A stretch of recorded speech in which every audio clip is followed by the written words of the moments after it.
Can we please never have a segment about the many ways in which you can use bread? I think we just did. The new show 13. I'm Joe. I'm Alan. And I'm Dan. And we're back. And we've got some questions for you as usual.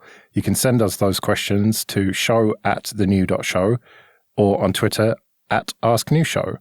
And do mention if you want to remain anonymous, otherwise we might read your name out. If you want to support creation of these episodes, you can do so on Patreon, patreon.com/AskNewShow. And thank you everyone who is supporting us. It's really appreciated. And remember, you can get an advert-free RSS feed if you support us for $5 or more, so go and check that out. So, the first question then. What's the best party you've ever been to, and what's the worst? I can't help that whatever we're going to say, you're going to come up with some story of being at some celeb-laden party. Well, I did go to the London premiere of Legally Blonde and the after party. Now, is that the best or the worst? That is neither. That is one of the mehest. Yeah. Because I won tickets on from a radio station, and I was chatting to a lady, and she said, "Oh, what do you do?" I said, "I won a competition to get here." She just said, "See you later," and walked off. Oh, you're a pleb. Yeah, okay. Just thinking I was a director or something. Wow. I guess I'm torn between two completely different parties. One that me and a friend of mine threw for no reason whatsoever, where it was like one of those things on the internet where it's like, make all these games out of like pencils and cups and stuff. And it was like the most fun that I've ever had in my life. Just playing these stupid games with ping pong balls and pencils that are like not real games. And then another was actually a company party. And it wasn't a canonical company party, sorry. Those parties were awesome, though.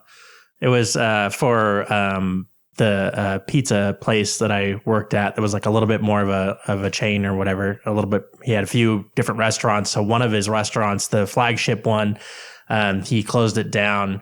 And they had a DJ and just like brought in catering from some other restaurant, and it was pretty awesome. They had all the lights and everything, and it was pretty crazy how big it was. But it was like just this big fun company party.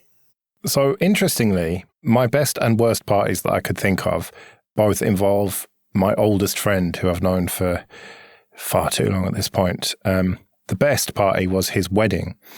He got married to someone who is now my friend, and she works in entertainment. She's a professional entertainer, does some West End, cabaret, stuff like that. And so she put together an amazing party where it was free booze, which always helps, and just loads of interspersed acts and stuff throughout the evening. They had a band, and then they had some like burlesque stuff, and just it was just perfectly timed throughout the evening. As as it went on, there'd be a bit of just DJ, a bit of band, a bit of this act, a bit of that, and it was just perfectly planned and perfectly executed. So that was cool. It cost them an awful lot of money, but I think it was just about worth it.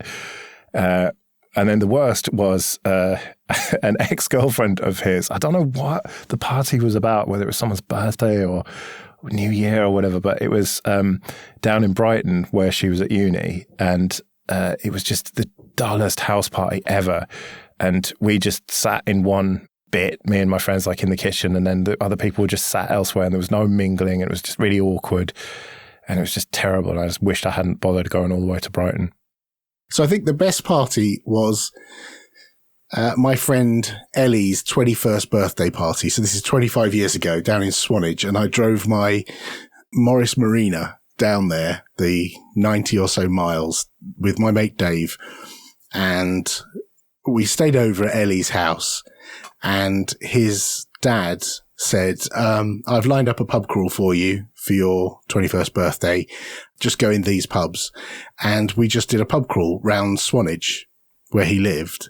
And every single pub we went into, his dad had placed one of his mates at the bar. And as we walked in, he called us over to the bar and bought us all a round of drinks.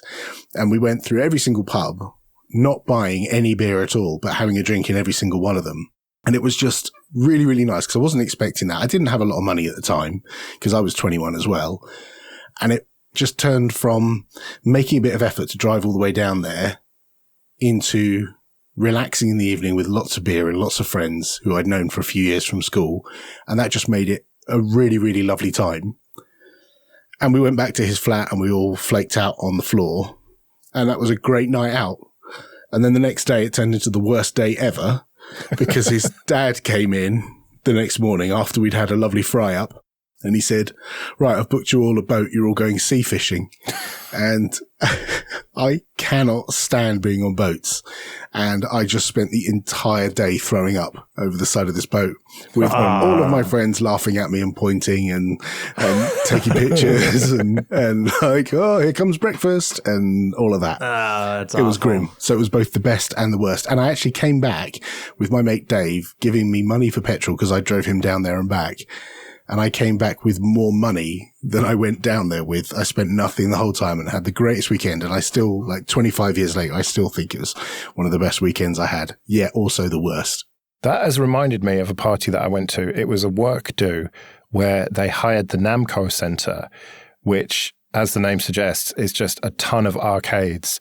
And it was a free bar and just loads of free play arcade machines and pool tables and air hockey and all that kind of stuff. It was amazing, but they didn't have any cider. And at the time, this must have been 10 or 15 years ago, I only drank cider and that was it. And I should have drunk red wine, which is what I would drink now when there's no cider. But instead, I thought, I'll drink vodka Red Bull. That's quite nice. But I didn't have a vodka Red Bull. I had about 15 vodka Red Bulls. And the party was amazing. Went home, couldn't sleep. Just lay there all night staring at the ceiling. Couldn't sleep. Went through the next day. The next night, tried to sleep, same thing. Literally did not sleep for 2 days. We get more cynical and grumpy as we get older. Why? And this is from Mess. Experience and lack of patience, I think. Like, once you've seen people do the same thing over and over, and then someone comes along and looks like they're about to do the same thing again, it's very easy to make a judgment call that, well, I've seen this before. I know how this is going to pan out. And, oh, look, it panned out exactly how I expected it to. Like, what a surprise. And yeah, that makes you cynical through the experience and the prism of age, having seen that shit over and over again. I'm not sure it's necessarily true. Some people get more chilled out with age, don't they? Don't they kind of... Doesn't it depend on whether you have succeeded and are happy in your life? Whatever that means. That doesn't necessarily mean financially. It could be family or whatever. But I've met some older people who are incredibly happy because they are just content with their lives. I mean, I have become more and more cynical and grumpy, definitely. But I challenge the premise that everybody does. Yeah, I'm sure not everyone turns into a cynical, grumpy old man, for sure. But I can see why a lot of people do. I feel that in some ways, as I approach middle age, I get less tolerant for some things that maybe wouldn't have occurred to me when I was younger. And I think that part of it is just having a lot more on my plate and thinking more into the future and kind of being like, this thing happened and then now this thing's going to happen and that thing's going to happen and this ruins that. And then, my plan for this far out is now bullshit, and then you get irritated because everything has so many more consequences. Then I feel like as a kid, when something wrong happened, it really didn't matter that much because you didn't really have anything that you were doing that was of great consequence. Yeah. And there's also the entropy factor. I can't remember who I heard this from, but it was a long time ago. It was that feeling when you're young that everything will just work itself out when you get older. All this confusion and these confused feelings and everything, that will just get better when you get older. But then you get older and realize that no, it just gets more complicated and you've got more decisions to make and more conflicting emotions and stuff. And so it's just the complexity of life probably that makes you just get pissed off with it because you just, as you say, Dan, you've got more on your plate. There's just more happening and you just like, fuck it, I just can't stand this anymore. And so you just get pissed off at small things that otherwise you wouldn't. This episode is sponsored by Datadog, the unified monitoring and analytics platform for comprehensive visibility into cloud, hybrid, and multi-cloud environments. Quickly analyze the performance of your Linux servers in real time with customizable dashboards and troubleshoot Linux issues in seconds with a unified view of your metrics, traces, and logs all in one place. With integrations for over 400 technologies, you can even use Datadog to monitor key Linux source metrics alongside data from the rest of your stack to get full visibility into the health and performance of your entire infrastructure. Start your Datadog trial today by visiting datadog.com/thenewshow. Start your free trial, create one dashboard, and you'll get a free Datadog t-shirt. That's datadog.com/thenewshow.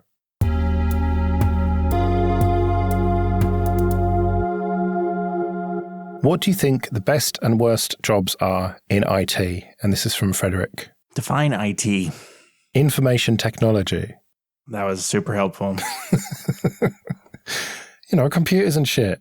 I guess when I hear IT, I definitely think like help desk. Like if someone asked me like, oh, are you in IT? I would say no. You obviously are in IT. Yeah, I guess that's true. If you're like taking it like literally, like anything involved in information technology, but then like that's such a big thing. I don't know if that seems too over encompassing. But IT is all encompassing. There are just like so many roles that you could put IT. I work in IT. It just seems meaningless because it's so wide. Right. I don't know. I think this might be a cultural difference between the UK and the US. We've always called it IT, and it's a blanket coverage phrase for everything to do with technology. Like if you're a software developer, you work in IT. If you're a help desk operative, you work in IT. And it covers everywhere in between. DevOps, yep, IT. And so I think if I was thinking of careers in IT I think it really depends on your character, because some roles in IT, let's say, like you suggested, like help desk kind of thing, frontline customer facing roles, you've got to have the right personality for that kind of thing and the right frame of mind and the right training to deal with people, because people are bastards and idiots, and they get angry with you because they got their password wrong, or they get angry because their PC doesn't work anymore. And it's your fault because you're the person who's on the help desk. And I know this because I spent years working on help desks. And if you can cope with people shouting at you and being outrageous and blaming you for everything going wrong on their computer, and you can still solve their problem and get them off your back, and maybe even if you're lucky get an apology out of them, then fine. But if you can't cope with that, then it's a shit job for you. Maybe someone who doesn't like interacting with people would be a software developer, would be great, because you can, for many people, be back office and not have to interact with the public very much. So I think this question is difficult because it really depends on the character of the person asking. I'd have to totally agree with that, because I think for me personally, some of my least favorite jobs are ones where you're interacting with people outside the organization. And I tend to steer more towards my favorite parts are ones where I have more like creative free time, when everything else kind of following somewhere in between. But that's totally just because that's my personality type, right? Right. Yeah, I'm inclined to agree as well. I think that it really depends. Some people love high pressure situations where they're responsible for critical infrastructure, whereas other people would prefer much less pressure where you've got time to rebuild stuff if necessary. And it really doesn't matter as long as you've got reasonable backups. If things are down for a few hours, then whatever, doesn't really matter. And I can think of some people who are great at that customer facing side of things and some people who are terrible at it. And with any job, it depends on your personality and your character. Like if you love to do the job that you're doing, then it's the best job in the world. And if you hate it, then it's the worst. And two different people could have the same job and be night and day on it. So it's a question that is very difficult to answer. I think the only way to answer it is, what are our personal best and worst jobs? What would we think of? And for me, I think it would be that real high pressure stress and responsibility role. I just don't think I could cope with that. I did quite enjoy being on a help desk. Back in the mid-90s, I worked in central London. I commute up there every day. And I remember the help desk getting phone calls from users saying, can you send out that really happy guy? And they'd all look around and go, who the hell? And they had to look through the call report history and go, oh, the last person you saw was Alan, so we'll send him. And I'd go and see the person and visit their computer and fix it or whatever it was. But then equally, you'd get a phone call, don't send that grumpy guy. And then look back through the history and find it was me. And so, you can have good days and bad days. And those customer facing roles certainly expose that. But I think it also depends on what stage you are in your career. It's all very well me saying, I enjoyed doing help desk stuff, but I don't think I could pay the mortgage on a help desk salary right now. But maybe if I retired, having a ton of experience in stuff, maybe I might go back to it just to earn a bit of, side money, do some support for someone, because it's actually quite an enjoyable thing if you're not pressured into doing it. If it's just a fun job to do on the side. Like answering support tickets for Ubuntu was a thing how I got involved in the Ubuntu project. And I wasn't being paid to do that. I was just doing it in my spare time, but it was fun solving people's problems. And if that's your personality trait, then so be it. But if you're the kind of person who's a super loner and doesn't like interacting with other people, then maybe shift work is your bag, and maybe, monitoring systems overnight in a network operations center where there's you and a couple of other people and, you don't necessarily interact very much, or you sit and wear headphones and listen to audiobooks and podcasts all day or all night, then maybe that's your thing.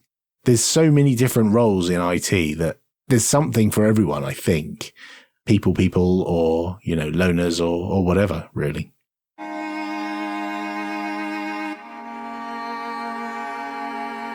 If you could be hypnotized to stop yourself doing something from today onwards, what would it be? Stop getting hypnotized. Yeah, you can swap something in for hypnotized, just whatever it is. If you could stop yourself doing it through whatever means, whether that's therapy or whatever. But hypnotized is kind of short for that. I don't know if I would spend as much effort on trying to eliminate existing habits as I would add new habits. I think that if I could hypnotize myself into something, that it would be guaranteeing that I get a workout in every day, or I drink enough water, or, those kind of things. I don't know if there's many things right now that I feel like are such a problem that I need hypnosis to wipe them away. I think I have one. I think I'd like to make it impossible to be distracted. I'd like to be able to just totally focus on one thing and not let anything distract me unless, the house was on fire or something. I would like to, be able to just 100% focus, because that's a personal flaw. I get easily distracted. I'll be in the middle of something, I get a ping on some messaging system, or I see an email and I want to deal with it straight away. And I need to fix that. And I probably would. Yeah. That would be a nice quick win, because I'd be more productive as a result. So the obvious one for me, or two for me, would be eat and drink less or whatever, and be less fat. But that's a bit boring. I think have better sleep hygiene would be the one for me, and be able to just go to bed and go to sleep whenever I wanted, and do that in a more regular fashion rather than being all over the place. Sometimes I go to sleep at 3:30. Sometimes I go to sleep at 9 a.m. and neither of them are good, but 3:30 is better. And I think you could probably do that through hypnosis, maybe. Did I tell you about the time I used to hypnotize one of my friends years ago? I don't think so. I had a cassette that would hypnotize you, and we played it to one of my friends, and he went under, and we had tremendous fun doing this. This was many years ago, 30 years ago. And one of the things he said to me once, I keep forgetting to practice the trombone, because he was in the band at school. He said, could you make it so that I could practice more? And I was always very careful when we hypnotized him. I would say to him, you're going to wake up very calm and relaxed and all that kind of stuff. And I said to him when he was under, on Friday, you're going to get an overwhelming urge at a particular time. You're going to get an overwhelming urge to practice the trombone. And whatever you're doing, if it's safe, you're going to attempt to go home and practice the trombone. And I put all these caveats in there because I thought, what if he's like going to the shops with his mum? I don't want him to get out the car and just like roll off, and go home. And sure enough, we were out playing football and we'd completely forgotten about this. We were playing football in the street on the Friday and he just walks away and none of us, we were all like, what the hell? Why? In the middle of a game. And then went into his house and just started playing trombone. So it can work. It certainly can work if you're the kind of person who's susceptible to that kind of suggestion. And the problem is I don't know if I'm susceptible to that kind of suggestion or not. That's my problem. So I know you said hypnotism or something like that, but that's my problem. I don't know if I could. Yeah, I'm not convinced that I could be hypnotized. I've never tried. I'm not sure I believe in the whole thing, really, and how much of it's placebo effect. And with stage hypnosis, how much of that is just people being socially awkward and playing along and stuff. It's something that I would like to experience, but then I'm a little bit scared of people poking around in my subconscious as well, because who knows what could happen if they do it wrong. Having done it, I can tell you for sure, no shit, it works, because I did it many, many times to this mate of mine years ago. But I appreciate you might not believe that, and I know other people might not believe it, but it was hilarious when we used to do it. And over a beer, we'll have a chat about it one day. I believe that it can work. I can believe it can be effective, but the agent of that efficacy is what I question. And I think that if you believe it's going to work, if you get hypnotized and you believe that it's going to work, then the mind is a very strange thing. You can kind of almost trick yourself into it. Right. Possibly.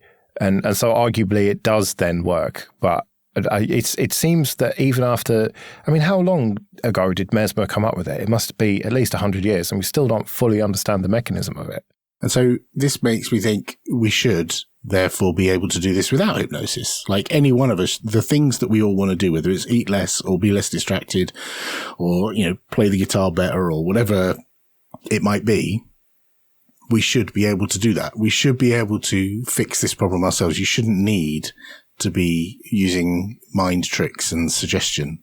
You should just be able to do it. And I'm sure there are people shouting at the podcast players right now telling us, just read this book. This self-help guide will tell you how to do it.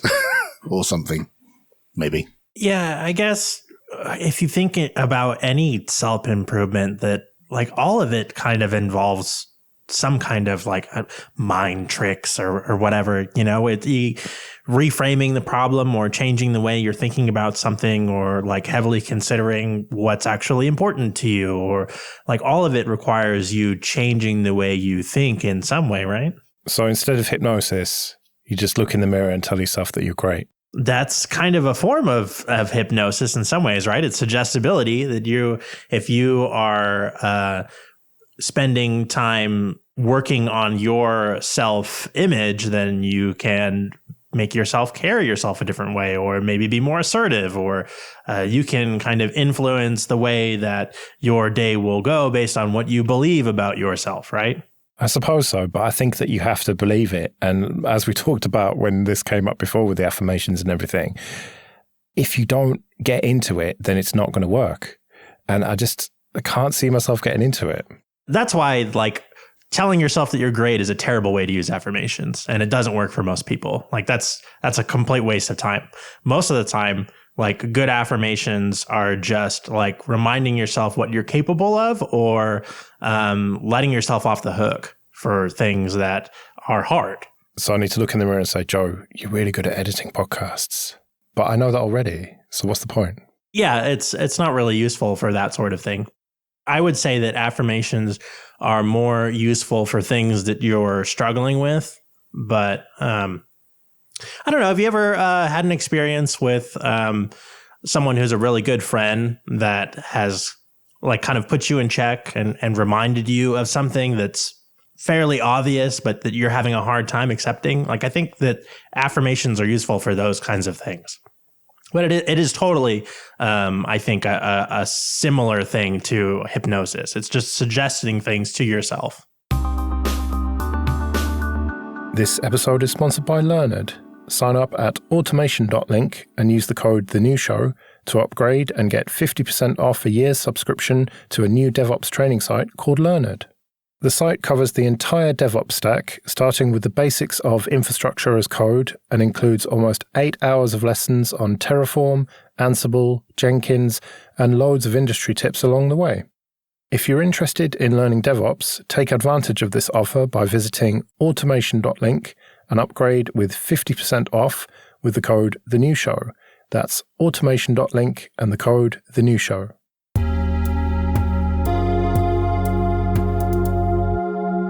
One big shop or lots of little shops, and we're talking about groceries here, supermarkets.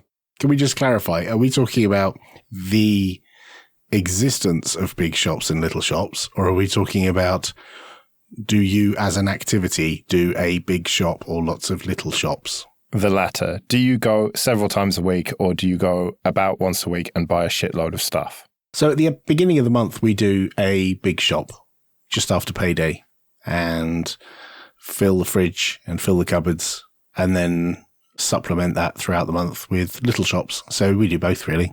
I feel like there is not a viable option to do little shops here, and you pretty much can't get everything you need unless you just go to the one big supermarket. I have tried to make a point to I'll try to do the local bakery or go to the farmer's market or whatever, and it just ends up being like really expensive and you don't get everything you need. So I think in a theoretical world, that's like the idea is that, these people can specialize, and so the products are so much better and whatever. But it seems like the reality of it is that I can just go to the supermarket, and a lot of local places sell their things at the supermarket anyway. And so I'll just buy it there. Yeah, we get ours delivered.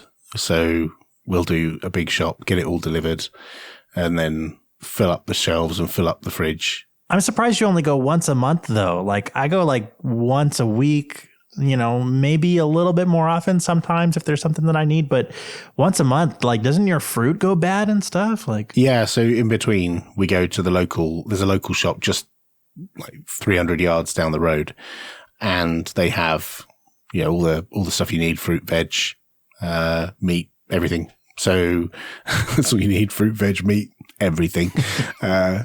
So I generally go there because it's on the way to and from my son's school. I'll often stop off there on the way, just to get the pint of milk or whatever, but often go in there and, get loads of stuff. I probably go there every other day or every 3 days. I go almost religiously every week. And I can't be doing with this ordering online stuff. I know, shocker. But I like to go and actually, have a look at the fruit that I'm buying and stuff, and have a look at what offers they have. And okay, you can do that online to some extent, but I like to check out the merch before I buy it. There's none of this like, oh, we substituted this for you or whatever. Like when you buy online, you can make your own decisions. And so I like to be in full control. Yeah, but it's not like they substitute, you ordered a pineapple and you get a giraffe instead. It's not like ludicrous substitution. It's usually, there was this flavor of soup and they didn't have any, so you get this flavor of soup. It's like, okay, I'll try that flavor of soup. That's okay. You don't know me very well, do you? Well, I'm very particular about the things that I like. I don't really like soup because it's basically a hot drink and I don't have hot drinks, but... That was just an example. I know. But take, for example, beans. I like Sainsbury's own beans, but if they were to substitute them with, say, Heinz beans, then I wouldn't be very happy because they're too salty. Yeah, but you could just send them back. They give you a piece of paper before the shopping comes into your house. They give you a piece of paper and broken out at the top here's the list of substitutions, if there are any. And depending upon the time of day and the day of the week and luck, there may be some or there may be none. And you just look through them and just say, no, I don't want them. And they'll just take them away. Yeah, but then I'll have no beans. But eat something else. I got to agree with Joe. I'm a total weirdo about my produce. Like, I've definitely done delivery before, but then you get a potato that's like bigger than your head, and it's like, what am I going to do with this giant ass potato? Like, give me the normal ass size potatoes. I don't know why they give you like the weirdest stuff. It's like the stuff that nobody else wants to get because it's weird shaped and sized. So no, I got to pick my own produce. I don't like that. You guys need to chill the fuck out with your produce. No, you need to be more particular. Why? It doesn't matter. Like, if there's an unreasonably large potato, then maybe we'll have mashed potato that day and there'll be some left over for breakfast tomorrow. Or, be a bit, like, spontaneous. Do something different with the food. Oh, no. Oh, no. I do quite like going to the shops. I quite like going to a big supermarket, but it's just the balls ache of putting it all on the belt and then putting it all in a bag and all that shit. I can't be doing with all of that and queuing up if it's a busy day, if I happen to go on a Saturday. Whereas just popping down the little co-op down the road where I know all the staff and they're all super friendly. And if I want some human interaction, I can go to the till. And if I want to, I'm in a hurry, I can use the automated machines, and it's just a nice environment. And I know all the products that the shop has. I've probably bought one of everything at some point. I don't know. I'm pretty flexible about if food comes and I get the wrong thing. It's like, oh, I got surprise food this week. I don't know if you've seen that Amazon is licensing their like just walk out or whatever. Whatever store implements that, I will start going there for everything. To just walk in and grab it and walk out, like, that's the dream. I don't have to check in with anybody. Yeah. I went to the Amazon Go store in Seattle, and it's an interesting concept, but it's not quite the way it's painted to be, because the technology doesn't allow you to just walk in, grab stuff and walk out. You have to queue up outside. There's a line of people queuing up outside. All they've done is move the queue from you queuing to get out to queuing to get in. So it's somewhat bullshit marketing. Once you're in, once they allow you to enter the store, you get a special bag, and then you put your shit in the bag and then you walk out, and that's all very magic and great. But if I'm in a hurry, I just want to walk in, grab the thing, walk out, right? I don't want to have to queue up like I'm trying to get into some exclusive nightclub. I just want to buy some beans. Let me in to buy some beans. Yeah, I feel like any kind of queue at all completely defeats the purpose. And now I'm sad, and you've ruined my fantasy. Good.